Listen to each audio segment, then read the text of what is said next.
Hi, you're listening to People Are Strange, a podcast starring me, Andy. And me, JK. Please be advised, this show contains strong language and explicit descriptions of adult situations. People Are Strange is not intended to promote the use of drugs or a life in the arts. If you do decide to experiment, please do so from an informed and responsible place. Now, sit back, relax, and enjoy. Because after all, people are strange. We've got Charles Kavoossi in the Treehouse studio today, this evening. Yes. Very excited to have him here. You're our first rock star on the show, Chaz. Oh, really? When did you first start playing music? What was the first thing you... The first thing I ever did, I was, like, right before I turned 13, like, bored one day in the middle of playing video games. I went downstairs and there was this old, crappy acoustic guitar in the basement, whatever. And I was like, it's so weird we have a guitar. Like, why do we have a guitar, you know? Nobody in my family played it. Like, I guess my sister had tried it when she was, like, a lot younger. But either way, so I, like, picked it up, and then I found this little book we had that even today, like, having played for a long time, I look at this book and I'm like, this thing makes no sense. Like, the book doesn't make sense. It's very poorly designed. But either way... And that's what you learned from? No, that's what I just started looking at, and it was so intriguing, because I was like, this doesn't make any sense. Like, what is this? So I talked to my dad, and he was like, yeah, like, let's go. And I took lessons at this community center with this like, old lady who was teaching just, like, how to play chords, and there were, like, 5 other kids in my class, and it was fun. I was learning, like, D7 and G, and then they had, like, a kid come in that had been in her class the year before, and he came in with his, like, little band, little 3-piece, and I have no idea what he really sounded like today, but probably terrible. But he was playing with a band, and I was like, like, my mind was blown. I was like, that is so cool. They're in a band. Only because, like, happen. because I had just gotten into it and started getting excited about learning, like, really simple things, but it was still hard. My fingers were still hurting.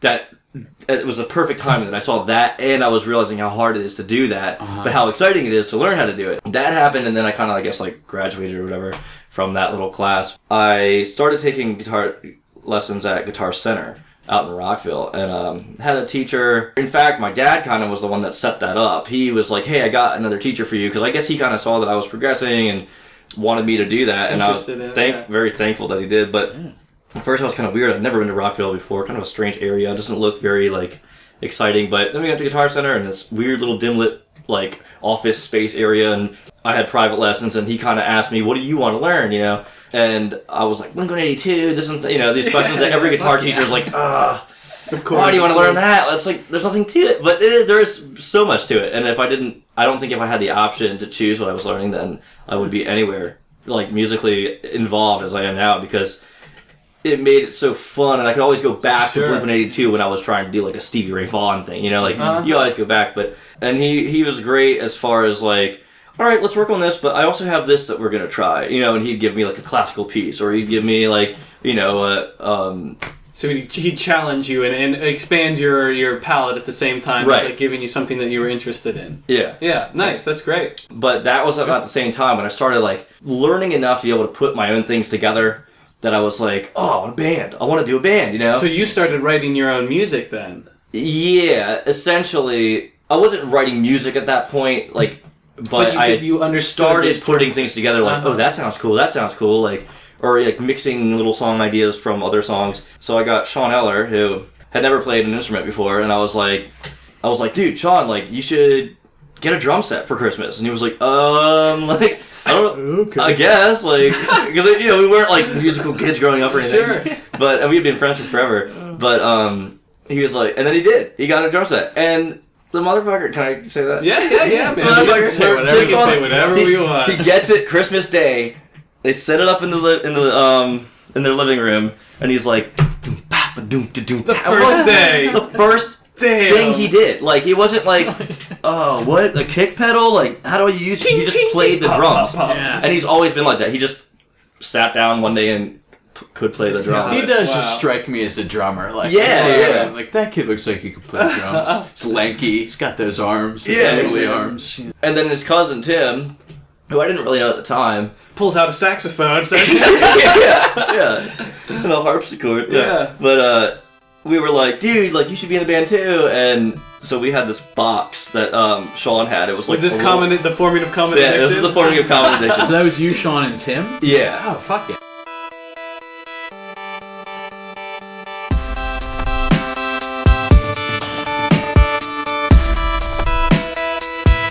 Tim and I were in the same grade, and then Sean was a year younger, but I never really knew Tim until this whole... I knew of him because Sean and Tim were great friends, were like best friends, and we kind of, all us three kind of became like this like best friend trio for years. He didn't have a bass or a guitar or anything, and we had this box, this like... It was like probably 2 feet by 2 feet by like, I don't know, 10 inches deep of just a box that like latched shut that you could put clothes in or something. So Sean would play on the drum set, I would play on my guitar in this little like weird practice amp I had, and I had a Squier Strat, like the go-to like first electric starter, guitar. yeah. And Tim played the nice. box. And Please Tim say played the ghetto box. We had the ghetto box, and he would just hit this box like as extra percussion, which is so funny because like at the time we were like, oh, this is ridiculous. And then now, if you go look at like, if you go see like there are musical some boxes. new band out, yeah, but like not a Cajon. This is like an old Just a weird fucking box, but you would see that kind of nonsense today on Yeah, the stage random somewhere. toy And it's like, instruments brought dude, out. that guy was playing, you know, like, an iPhone packaging. It was so awesome. But anyway, so then he got a guitar, and at this point we had 2 instruments, and I was like, whoa, what can I do with this? You know. So that became. Was anyone singing or was it all musical? It was all musical at this point. Okay. I didn't have the guts to sing. None of it did. None of us did. And then Tim switched to bass, and that was when like the band began, and like we got the PA system. Then thankfully my dad had been doing music back in the day. He plays like Persian drum. Oh yeah. And he's really good at it. And he plays a flute, and he's like a bunch of random instruments. But he had a whole PA system in our basement. Oh, nice. And, these old little amps and things, and then, yeah. So did you start doing shows at that point, or were you just, like, playing in basements? Yeah, the first show we did, it was at my private middle school, St. Mary's in Landover Hills. It was, so you, like, the whole time? Or like... No, we had just, like, 3 songs or something. And, we're in a gym, so it's, like, like, ridiculous songs. But everyone was so into it, and then they were, like, but then all, like, the girls were like, are you gonna sing? Are you gonna sing? And then it clicked, and I was like, I gotta sing, because they're gonna ask me this every time. And then Tim kind of started singing originally, and then that kind of switched off when we both were singing, and it was like, I kind of took on the lead frontman role, and that just expands from there. Like, it just went on to get more and more involved with, like, learning better things on guitar, and listening to music differently, and being So you guys all kind of grew as musicians together in this band. Like, and Common Addiction was that. It was like the training band, which ended up being pretty fun by the end. Like, we had, and Brian Zelox joined in later on, and playing guitar? Yeah, he was then the second guitarist, and Brian was great with, like, licks. You know, he would listen to a lot of classic rock and could play Pink Floyd riffs and stuff, and I was, like, so wowed by that. So it was really cool to have that aspect come in, and by that point, it was straying from the punk rock, pop punk thing, and becoming more of what Think would have turned into being.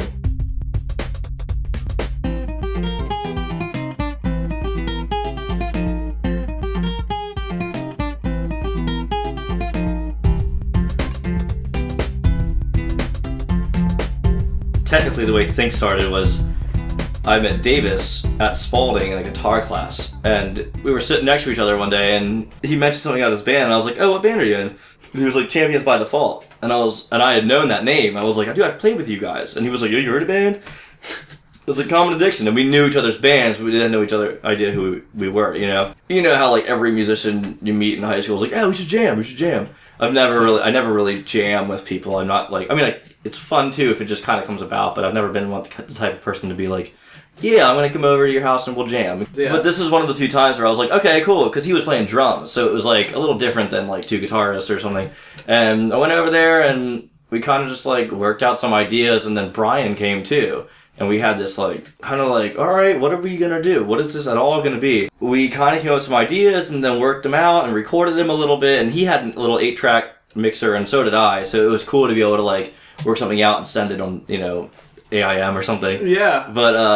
But Tyler Sommerfeld, who ended up being the other vocalist and instrumentalist, guitarist / bassist and thing, I met him that year, and we kind of just started hanging out. He started coming into Common Addiction shows, so I guess this was still tail end of Common Addiction when I met Tyler, but it was quickly turning into the beginning of Think, and that kind of, I think, almost overlapped a little bit.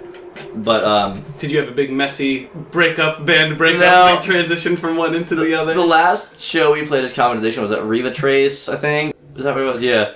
And we finished the show. I don't think Sean was like part of the decision initially. Me and Tim had kind of talked about it, and we were like, because we were going in different directions musically a little bit, and it was kind of just like getting too busy and certain people, you know, whatever. So we kind of just like stood in the back room and we were like, yeah, this is gonna be our last show, and felt kind of bad because Sean was like, what? Like, seriously, guys? Like, but I got this drum for Christmas. yeah. I got a new hockey stick. Yeah. No, but it wasn't terrible. It wasn't like a big blow up or anything. It was just kind of that was it. And on to the next thing. yeah, but Tyler had gotten involved with Accommodation and loved it. He was like super into it, and he had messed around with guitar. He had a guitar at his house, and I asked him one day, I was like, dude, would you be down to come over and play? Like, maybe we can work on some songs and stuff? He was like, yeah. And so that was the beginning of Think, essentially. We were like, well, are we going to do this? Or are we going to make a band? You know? And So then you guys played together for 2 years, and then you won Battle of the Bands. well, the funny thing was, the first real show we played was Battle of the Bands.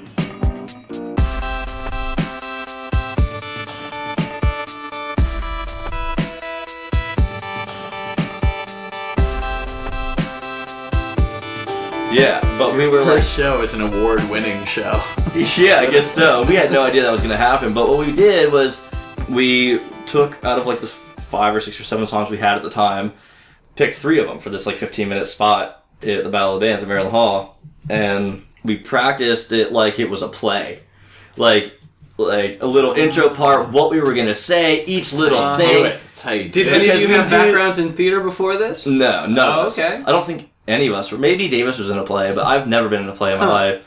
We just had it like scripted, for lack of, or you know, more simply put. But there was also like really good bands that year, and I remember I think you killed it. Pompey You won. Graffiti played too, and they Oh, played yeah. 99 Red Balloons, and they had like a red balloon out there and stuff, and they let it go at the end, and we were like, oh man, like that was so good. So we ended up, and they were like listed the 3rd place winner, and we were like, okay, I guess that was it. Like if we were gonna win, that would have been us. 2nd place, we were like, all right, well, like, hey guys, that was cool, like, nice efforts. Then they list the 1st place and they yell Think, and like, oh, the place explodes. All of our friends are over there, and we were like, blackout surprise. Do you remember that walk up to the stage? Like, Not really. I remember like really? high-fiving people and like our moms crying. Oh my god! Was that like one of your proudest moments, like in the Yeah. arts, like winning Battle of the Bands there? It was, yeah. It still gives me chills talking about it because it was like.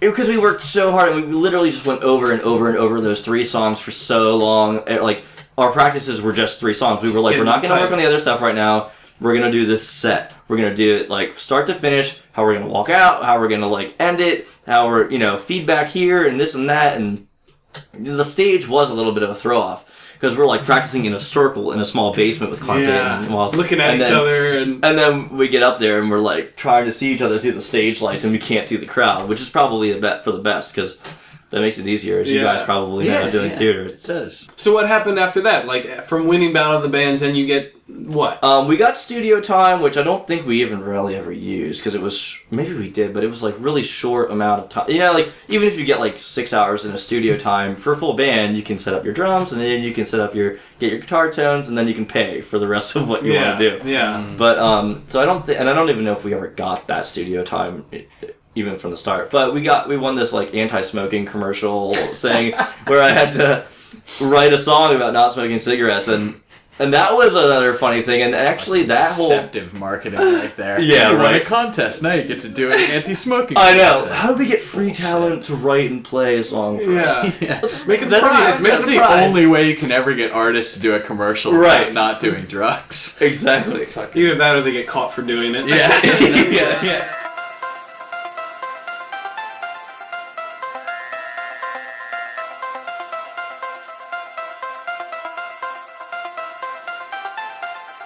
Yeah, well, so when thing kind of dissipated, it was, we basically all went off to college. When I finished, I got, like, my associates at AACC, and right as I was finishing that, I was like, you know what, I'm gonna go up to Boston with Davis. And we started Shapes and Numbers. And that was kind of short-lived. It was, like, maybe a year long, but that was a lot more. Now, this time, we were outside of our state. We were in a different city. Berkeley was all, Davis had been going there by this time already and met a lot of people, and that surrounded him with a lot of serious musicians and, people who are planning to do this for a living kind of thing. So it changed our perspective when we went out there, and we got to record there a whole bunch. And we had some really cool shows out there, too. So, yeah, we were up there, and then we decided to go down in Tennessee. We pit stopped in Maryland. I didn't want to do that. I was like, we're not going to leave Maryland if we do this. We just need to go straight down there. Yeah. But Davis was like, maybe good just to get down there. We can, take a break for a minute and then go down. And I was like, Well, so we went back to Maryland, and I got into cooking. Because when I moved up to Boston, I got into cooking. I needed a job, and I had worked at Lido's and Papa John's before, but I was looking for a job, and I got a job at this place called Bukowski Tavern. Well, actually, named after Charles Bukowski, and the walls had all this his poetry on it, and and pictures of him and paintings. A gun in a case with a single bullet. Yeah, but it was like a beer only, cash only, gritty bar. All old man regulars and no fucking around. I met this guy William Rivers Pitt, who I'll throw his name out there because he's a kind of a political writer. He gets paid to write. I mean, he's one of those guys. Has a book out in Barnes & Noble or something. But anyways, he's a genius. He's hilarious. He's a great dude. And he talks like he just ate a bottle of whiskey. But the whole vibe of that bar is very much like that. But I walked in there one day and I saw hot dogs and burgers on the menu. I was like, I could probably do that. I could probably cook hot dogs and burgers. I used to do the grill, quote unquote, at Lido's where I would heat up a piece of cooked chicken, just again. But I kept going in there every day with the application because that place was cool as shit. I was this is the gritty bar. This is Bukowski. Yeah, there's two of them. This was the one on Dalton Street, the small one. But in Boston? Yeah, okay, in Boston. And so I was living in Back Bay. This was kind of Back Bay area, right next to the Prudential Building. Eventually, I kept asking the bartenders. I was like, "Hey, did anybody look at that? The application? Did anyone look at the application?"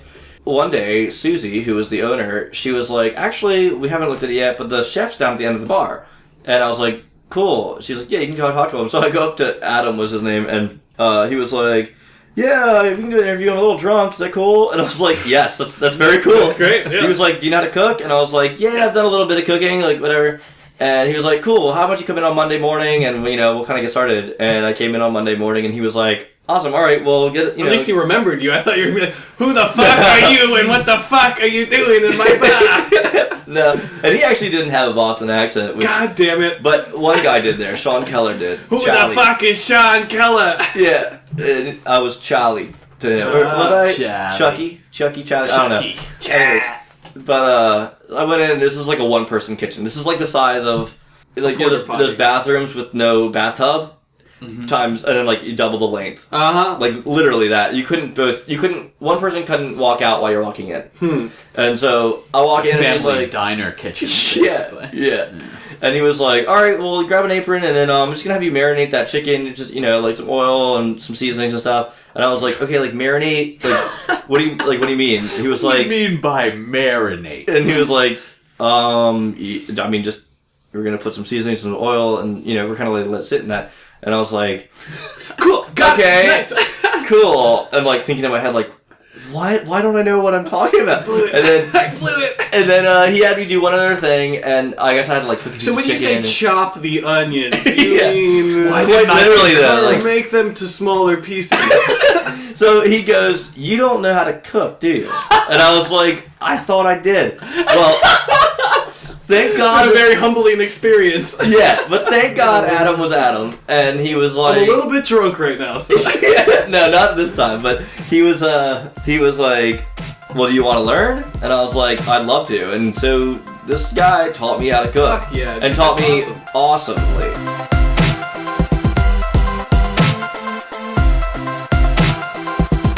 They did hot dogs with chili dogs, and they did hamburgers, but then he would make spatzel, and he would make pasta, make it, really from scratch, and make the sauces, and I learned how to do pulled pork and all that stuff, and he really taught me it, and I made a bunch of fuck-ups, and I ruined a full container of garlic, and I left a pulled pork, Boston butt in the oven overnight by accident, all these terrible things. Costing money, but learning lessons. That's how you learn, man. Yeah, and he taught me so much stuff, and then I fell in love with it, and I started doing it at home. And so when we were going to go to Tennessee, we stopped in Maryland. I thought you said you fell in love with him at first. No. Then I fell in love with I ran away for 3 years and toured Italy, but now I'm back. And Yeah, so when we moved back to Baltimore, like right off the bat, I was like, I need a job and I want to do it in the city because I've lived in a city and I fell in love with it.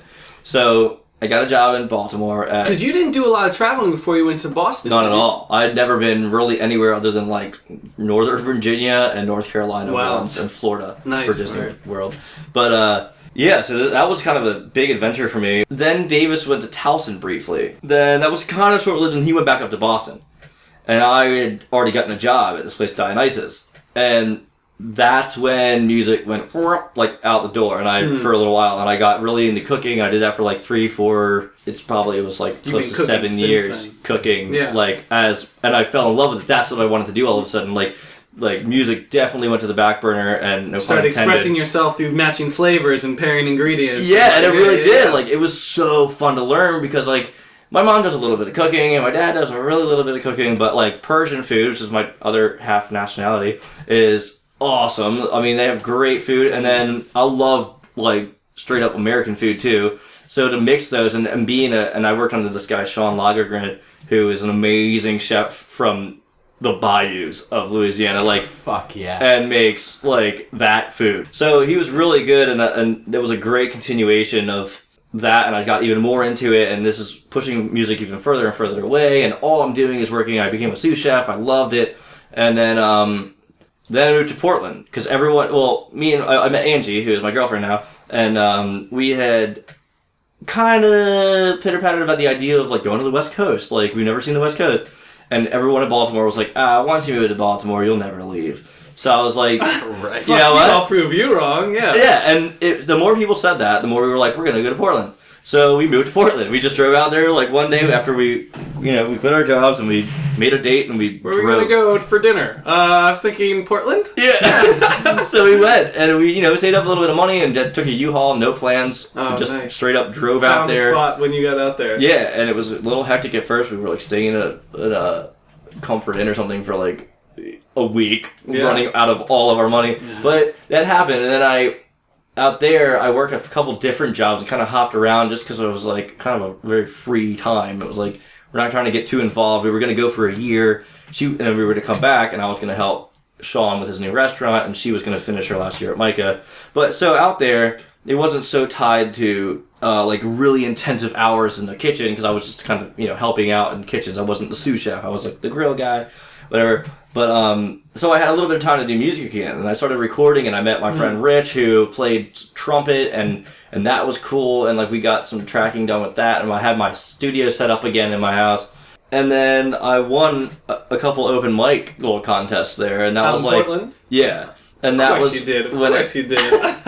And then it kind of became a thing again, and I was like, you know what, like I miss doing this, so I got back into writing. Then we moved back, and I was like, all right, I all of a sudden have no job. So what I'm going to do, and thankfully, Alex Peters and Aaron Yieldhall, who goes by Scribe, they're Annapolis heads now, they play all the time doing what I'm doing now, but they were like, hey man, do you want to come play the Songwriter Showcase at 49 West? And I was like, sure. So I played it, and they were all really into it, and then I realized what they do for a living. I was like, you guys play songs for a living? Like, that's your job? You actually figured out how to do that.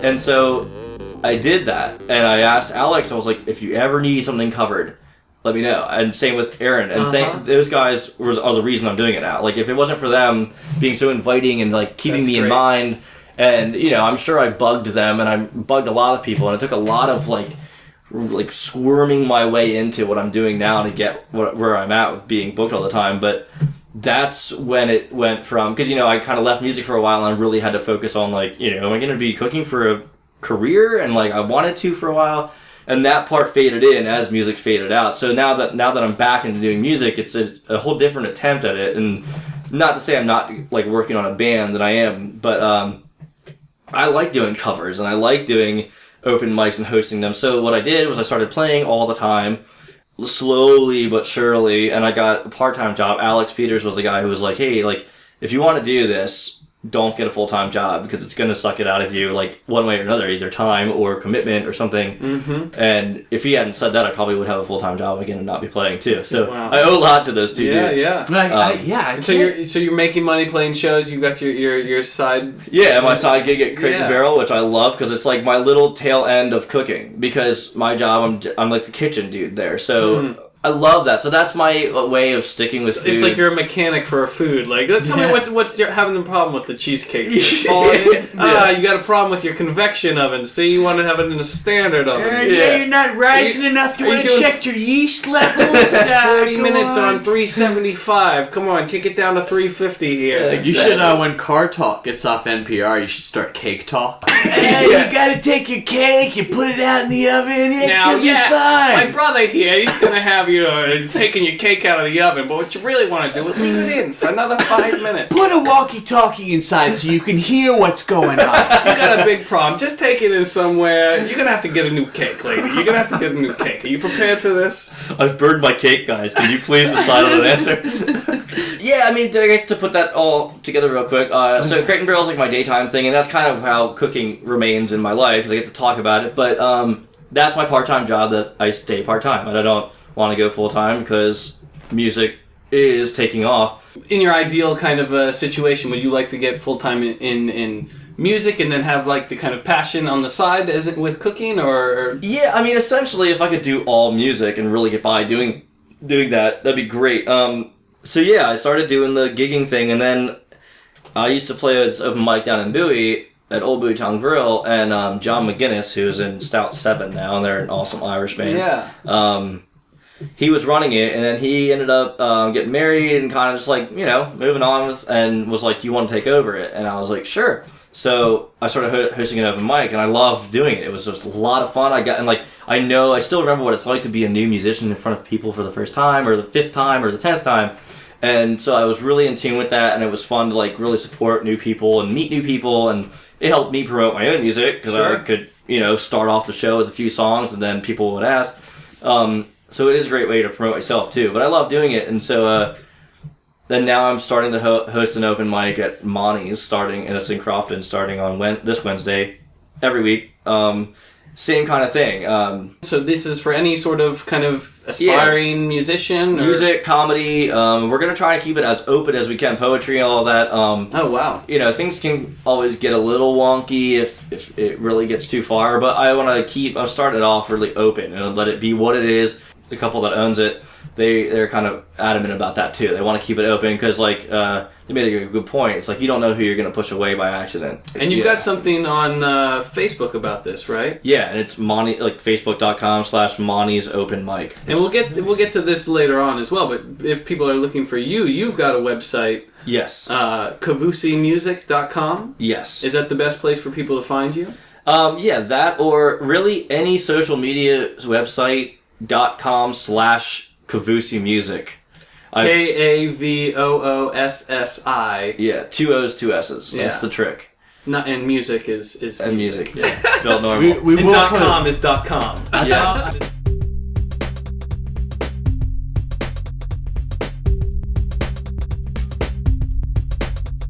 Would you like to keep developing that kind of open mic thing, or? Yeah, well, so the reason I named it Kavoossi Music was because I think I didn't want to limit myself to like Charles Kavoossi or put a band name to myself. So I was like, if I do Kavoossi Music, it's open to the idea that like I'm not just like a band, I'm not just a guy, but I'm just kind of this like person that's putting music into the world, for lack of a better way of saying it. And so I can do the, Kavoossi Music presents the open mic, or Kavoossi Music cover set, or the Kavoossi Music Band, and it's kind of a little bit broad, and wherever, if one of those launches off into a thing. Other satellite kind of things, like, check out Charles Kavoossi on this, and link to it from Kavoossi Music. Yeah. And that's a nice thing, too, is that I can still go as Charles Kavoossi if it's a super, individual thing. Or people start to follow you and then see that you're attached to other kind of bands or projects and start to get into that as well. Exactly. But I'm also working on a band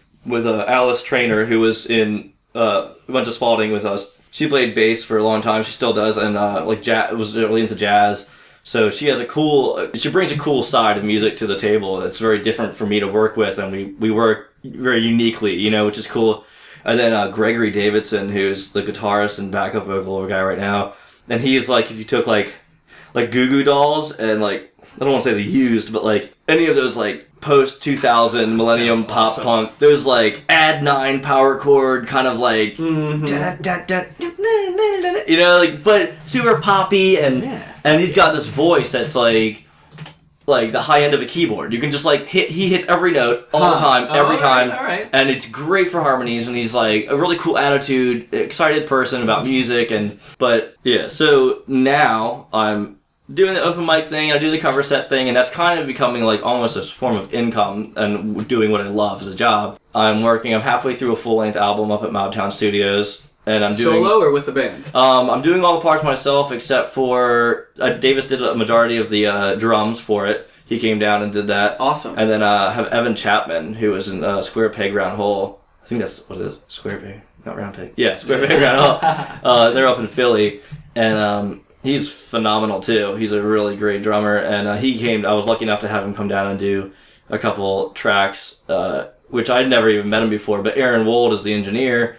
He's from Minimus the Poet, and he's engineering the record for me, and we've kind of been co-producing it, which is really fun. So that's my main project right now, is the record and putting that together, and that's including songs from anywhere from probably like that I wrote like 6 years ago to songs I wrote like right before we decided to do the record. Wow.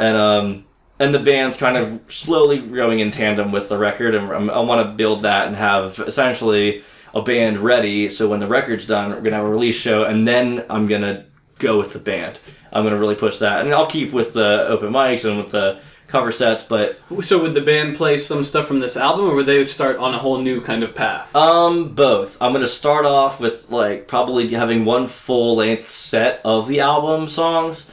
Maybe not playing every song on the album, because some of them almost get, it works better as a looping thing. Yeah, yeah. But, yeah, I definitely want to have the band support the album initially, and then start working on a new album and have all new stuff, which is going to be nice to be able to get these songs that I've had in my pockets for so long just out on a disc or a record or whatever it's going to be. And so at the moment now, where the direction that I'm headed is like going back slowly to really my own stuff again, because I've been doing the covers and I love doing covers because I don't do them like just learn the chords and play the song. I always put my own twist on it. The looping thing is really fun. Looping is like, it's really weird because you don't depend on anyone but yourself, which is awesome and terrible at the same time, but it just ends up being unique. It's not like, so... Do you find that like almost more satisfying too, that you're doing every part of the song? In a way. It's not as fun, but it's definitely probably more satisfying.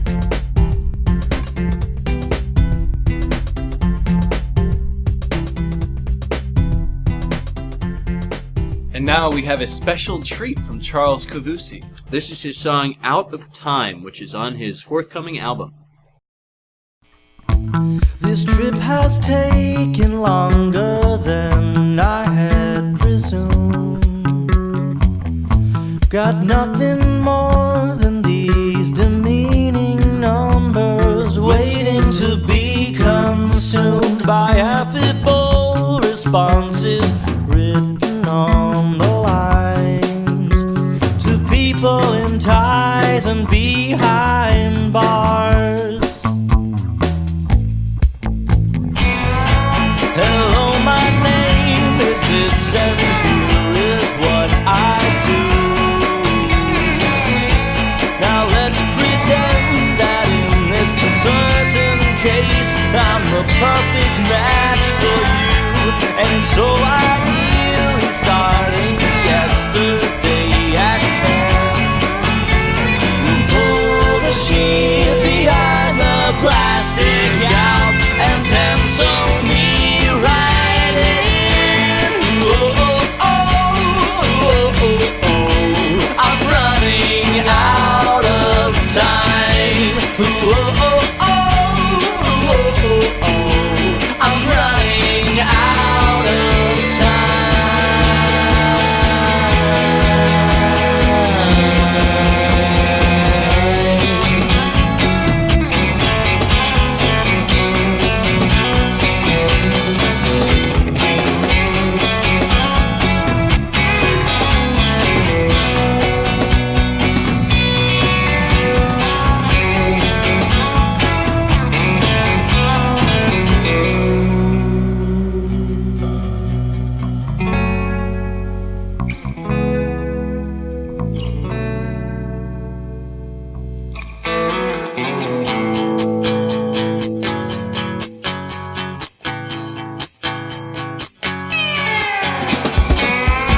So here I am, calculating all my plans.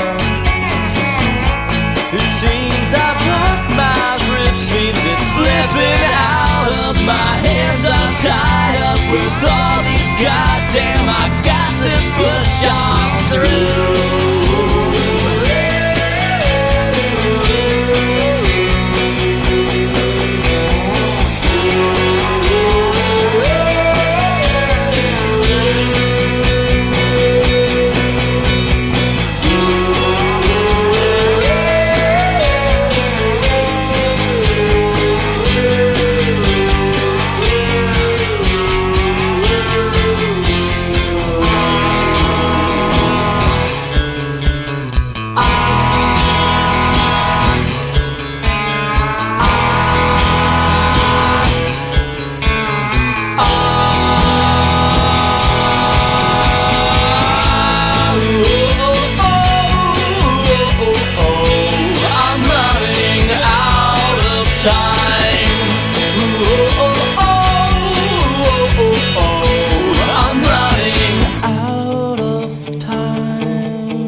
And now we all get to do. Oh, what a great song that was! I man, love I that love song. Thanks, guys. That was a great tune. It was really nothing. Literally nothing. Oh yeah. Oh man! All right, great. Well, so I guess we'll bring things to a close here. We've got Charles Kavoossi. So happy to have him on here. Find links to things that he's got coming up below the episode. We'll have it all posted up there. You've got multiple weekly shows, albums coming up. Yeah. So what are some of the places people can find you at? Like, what are some of the? I play Metropolitan twice a month. Not twice a week. Twice a month. Every other Friday I play there. If you're in Annapolis, that's a good bet. If you're up in Baltimore, I play at Liam's every second Friday, so that's always a fun place to play. Although this next month I'm going to be playing on the 15th, which is it's November 15th. It's a Saturday, but generally it's every second Friday. 15th. Yeah, November 15th at Liam's. That's a cool place to go. Liam's Flynn's Ale House. It's on North Avenue, right next to Station North. Yeah. But got a new album coming out. Yeah, the new album that will be out by the new year, or at least be finished by the new year, and then maybe distributed and released quickly thereafter. Yeah. Dude, we want to thank you for coming out. Absolutely. Dude, thanks for having me. This is awesome to do. Great. Yeah, dude. Good. Hopefully I was a good interviewee. No, you're fantastic, man. And you know, even if you weren't, we will hide all the comments and we'll edit it down. Perfect. No, I'm just bullshitting. You're great, man. We'll get you back on down the line. Check back in. I'd love to. Maybe after the album's out or something we can do another follow-up. sure. I'd love to. Yeah. Cool. Man. Well, yeah, make sure to check out Charles and all his adventures. Links on the page. Follow him, KavoossiMusic.com. Yes. KAVOSSI. No! Two Two S's. O's, T S's. Don't listen to Andy, just check the link. Sorry. My Stop eyes spelling. just skipped over the one O. Most people do. I'm actually reading it off a business card on the desk, And you I still messed it up. read it wrong. Well, Charles, thank you very much. Charles Kavoossi. We love you. From all his worldwide fame and grandeur here on People Are Strange. Thank you very much, man. Time's up, get out! Thank you for joining us for People Are Strange. If you enjoyed the show, please like us on Facebook. Subscribe to us on YouTube and iTunes. Email us, andyandjk@gmail.com. And most importantly, tell your friends. I'm Andy. And I'm JK. Be sure to check back with us next week for another exciting new episode of People Are Strange.